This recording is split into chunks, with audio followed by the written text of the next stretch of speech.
எந்த காரணத்து கொண்டு எந்த சூழ்நிலையிலையும் அந்த அது பேர் ஸ்பீடு வட்டி, மீட்டர் வட்டி, பிளேடு வட்டின்னு சொல்லுவாங்க. தண்டலுக்கு மட்டும் வாழ்க்கையில காசு வாங்கிடாதீங்க. அதுல இருந்து வெளியே வரவே முடியாது. காலி நீங்க. சைதாப்பேட்டையில PS முதலி தெரு அப்படின்ற ஒரு தெருவுல அர்ச்சனா டிரெஸஸ்ன்ற ஒரு கடையில, துணி கடையில வேலைக்கு போறேன். டெய்லி 20 ரூபாய் சம்பளம், மாசம் 600 ரூபாய் சம்பளத்துக்காக.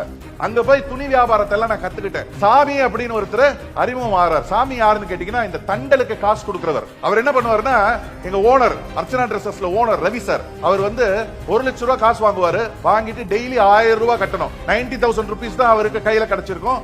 100 நாள் கட்டணும். அந்த புக் கொடுத்துருப்பாங்க. அந்த புக்ல தான் வச்சிருப்பேன். அந்த சாமின்ற ஒரு புல்லட்ல வருவாரு. நான் தான் கடையில இருந்து வெளியே எடுத்துட்டு போய் அண்ணா இந்தாங்க அந்த புக்கையும் 1000 ரூபாயும் டெய்லி கொடுப்பேன். எனக்கு என்னன்னா, இந்த பெரிய பெரிய கனவு இல்லையா, சொந்தமா வியாபாரம் ஆரம்பிக்கலாம்னு சொல்லி சைதாப்பேட்டையிலேயே பசார் ரோடுன்னு ஒரு இடம் இருக்கு. சைதாப்பேட்டையில இருந்து யாராவது இருக்கீங்களா? இல்ல, பரவாயில்ல.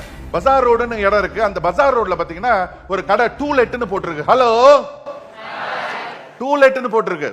அந்த டூலெட்டை பார்த்து நான் என்னுடைய அர்ச்சனா டிரெஸஸ்ல வேலை செஞ்சேன் இல்லையா, அதுக்கு பக்கத்துல ஒரு பாத்திர கடை அண்ணாச்சி ஒருத்தர் இருக்காரு. நான் சின்ன பையன் அப்போ 18, 19, 20 வயசு தான் இருக்கும்னு நினைக்கிறேன். மேபி 20, 21 அப்படி இருக்கும். அந்த அண்ணாச்சி ஒருத்தர் இருக்காரு, பக்கத்து கடைக்காரர் அண்ணாச்சி, பாத்திர கடைக்காரர். அவரையும் கூட கூட்டிக்கிட்டு அந்த கடை ஓனர் கிட்ட போய், சார் இப்படி நான் கடை வேணும், நான் இந்த மாதிரி கடையில வேலை செஞ்சேன், இந்த கடையை எனக்கு கொடுத்தீங்கன்னா நான் ஒரு துணி கடையா வச்சு நான் பிக்கப் பண்ணிப்பேன், அதனால என்ன தம்பி இவ்வளவு வாடகை, இவ்வளவு அட்வான்ஸ்